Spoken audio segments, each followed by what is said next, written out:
semuanya, bertemu lagi bersama saya dalam channel ini. Bagi kalian yang sedang menyusun tugas akhir atau sedang membuat modul, kali ini kita akan bahas bersama cara membuat daftar isi otomatis ya. Jadi langsung connect dengan nomor halaman.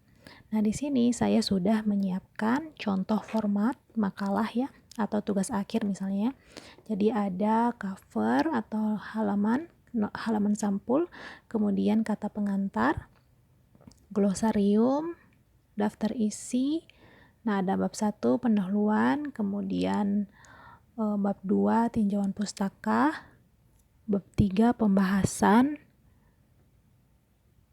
bab 4 penutup dan daftar pustaka. Nah, sebelum kita melakukan pembuatan daftar isi, terlebih dahulu kita melakukan heading ya. Heading pada setiap poin yang akan dilakukan pembuatannya dalam daftar isi, misalnya kata pengantar bab 1 seperti itu ya. Oke. Jadi di sini sebelumnya saya sarankan untuk cover kita buat dulu tulisan halaman judul. Jadi nanti pas di daftar isi dia akan muncul. Kita bisa ketik dulu, kemudian kita buat heading ya. Nah, heading itu ada di sini, lihat contoh stylenya. Misalkan kita menggunakan heading 1. Jadi kita buat dulu sesuai dengan ketentuan. Misalkan kita pakai heading 1 ini, kita klik kanan, kemudian modify, kemudian pilih jenis huruf, ukuran sesuai dengan aturan penulisan ya. Contohnya kita menggunakan Times New Roman, kemudian 12, kemudian dia posisinya di tengah ya. Ini posisinya bisa rata kiri, kanan atau kanan kiri. Kemudian apakah ditebalkan? Di sini saya pakai ditebalkan. Kemudian spasinya bisa spasi 1, 1,5 atau 2. Jadi saya menggunakan misalkan spasi 2 ya. Kemudian sudah kita atur ya, ini Times New Roman, kita oke ya. Kemudian tentunya di halaman judul tidak kita tulis halaman judulnya ya. Di sini nah, biasanya langsung skripsi apa judulnya. Jadi kalau saya kita putihkan saja ya, putihkan.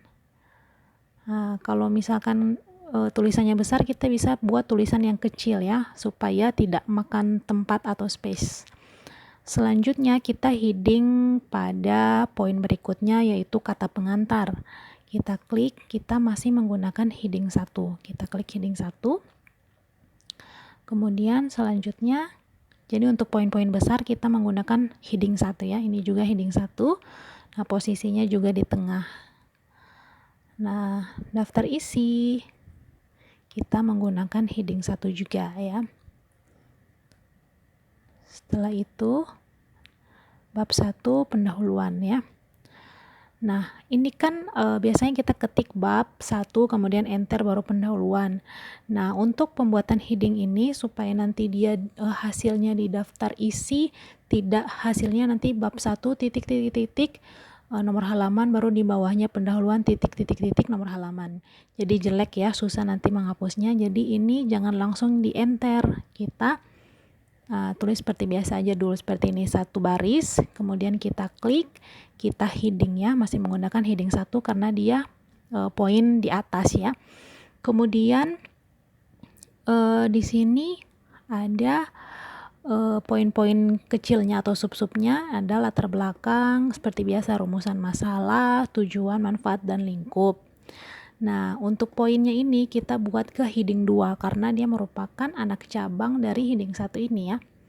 Nah, heading 2 kita modify dulu, kita klik pada heading 2, kita modify, kemudian atur sesuai dengan aturan penulisan, baik itu jenis, ukuran, kemudian penempatannya, kita misalkan menggunakan rata kiri saja ya. Kemudian spasinya 2 ya. Kemudian kita oke ya. Nah, tadi kan masih pengaturan headingnya. Kita blok baru kita klik di heading 2 ya. Baru kemudian nah ini karena berjarak biasanya pengaturan otomatis kita bisa remove aja ya supaya tidak kelihatan besar. Setelah itu kita buat nomornya ya, biasanya A, B, C gitu ya. Kita blok, kita masuk ke sini numbering. kemudian kita pakai misalkan yang pakai alfabet ya, huruf kapital ya. Nah, sudah selesai bab 1, kemudian masuk ke bab 2. Nah, ini pun jangan langsung di enter, kita satukan dulu satu baris, kemudian kita klik, kita klik ke heading 1. Setelah itu sama bab 3 juga, kita heading 1. Oke. Jadi sebelum kita membuat nomor halaman harus di heading dulu.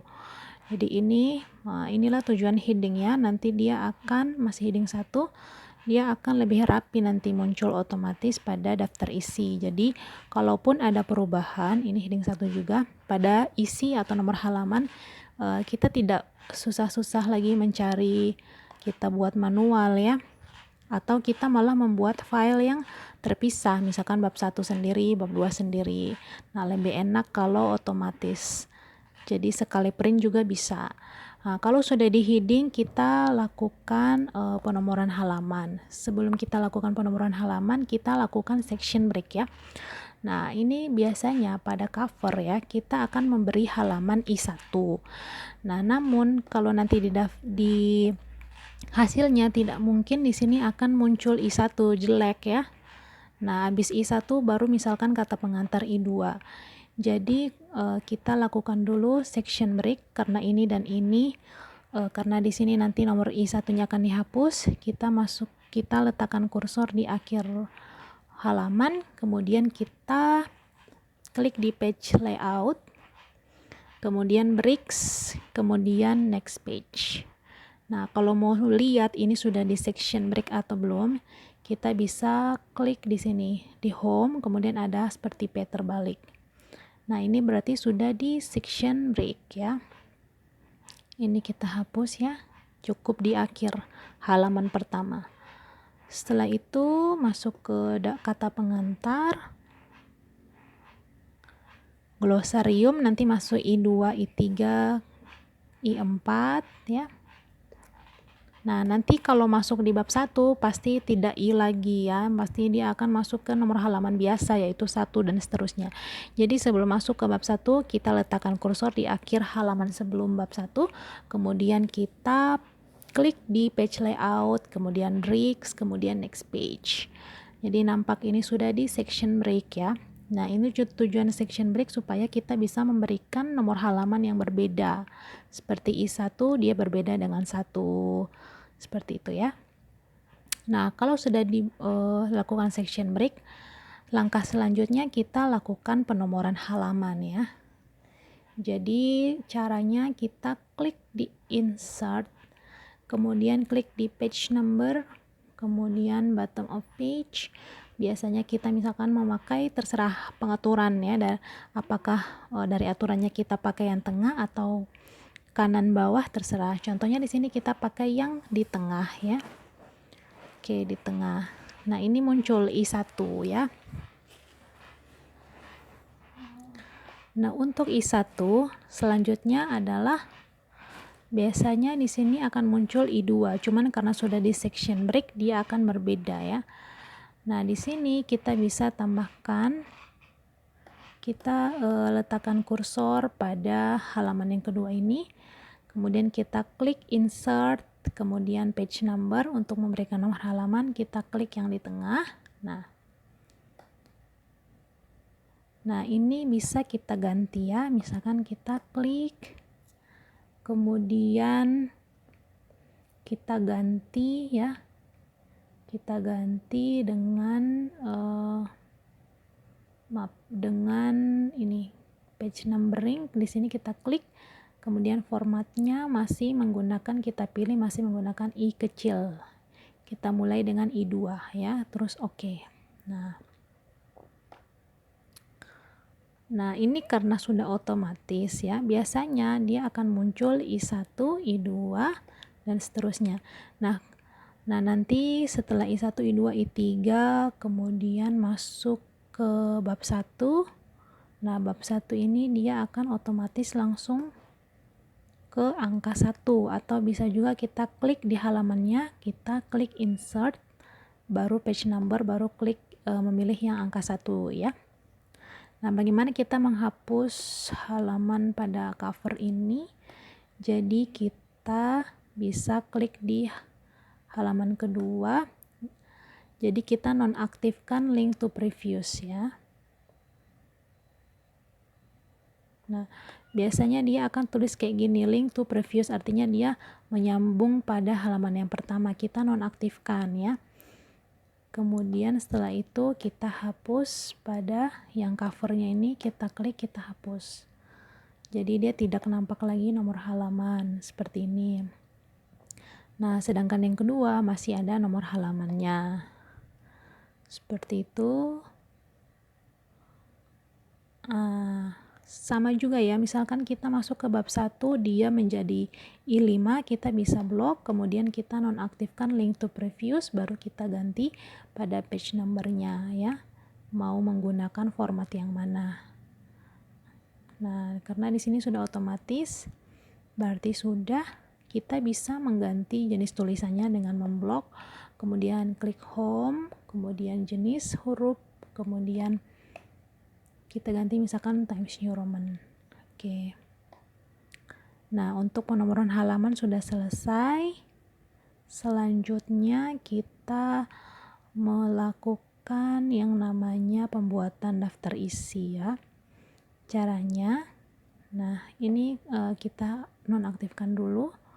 Kemudian letakkan kursor di daftar isi ya.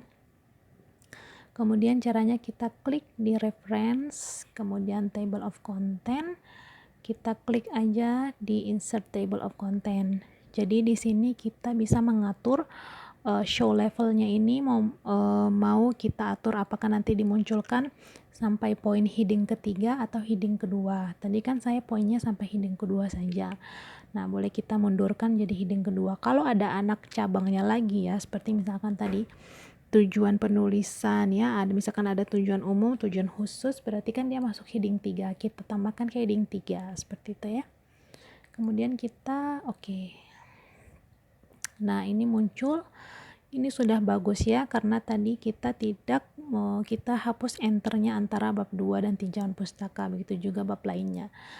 Nah, seperti ini sudah otomatis ya. Jadi kalau ada perubahan isi ya pada makalah kalian bisa langsung, tidak usah membuka-buka lagi ini sudah menjadi halaman berapa, kemudian rumusan masalah sudah menjadi halaman berapa, tinggal klik kanan kemudian update. Nah, kalau pilihan yang pertama ini update page number only, ini hanya memperbaharui nomor halaman. Kalau update entire table ini dia perbaharui semua isi tabel. Jadi contohnya kalau kalian menambah ada manfaat penulisan, kalian tambah manfaat praktis ya, manfaat teoritis, dan A manfaat teoritis, B manfaat praktis. Nanti dia akan muncul juga poinnya kalau kalian mengklik entire tables ya. Nah, contohnya kita buat di sini. Nah, setelah penomoran itu kita bisa enter seperti biasa. Yang lain juga bisa di enter seperti biasa ya.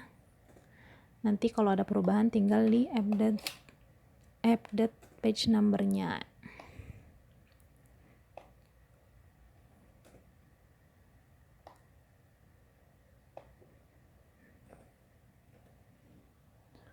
Nah, contohnya di sini kita mau misalkan ya, ternyata latar belakang isinya banyak nih, sampai 2 halaman contoh. Jadi rumusan masalah dia masuk ke halaman berikutnya, berarti kan untuk pendahuluan menjadi 2 halaman, otomatis yang di bawah ini dia akan turun ya. Nah, begitupun yang lainnya misalkan. Jadi kita langsung gampang kita. Nah, ini tuh bisa kita ganti jenis tulisannya, kita blok, kemudian di home, kemudian klik jenis tulisannya apakah Times New Roman.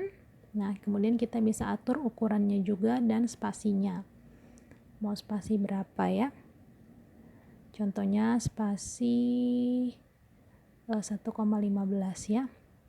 Nah, karena tadi sudah ada perubahan halaman di bab satunya, nah kita update, tinggal klik kanan di yang warna abu-abu ini, kemudian klik update field, kemudian update page number only, jadi hanya nomor halamannya saja.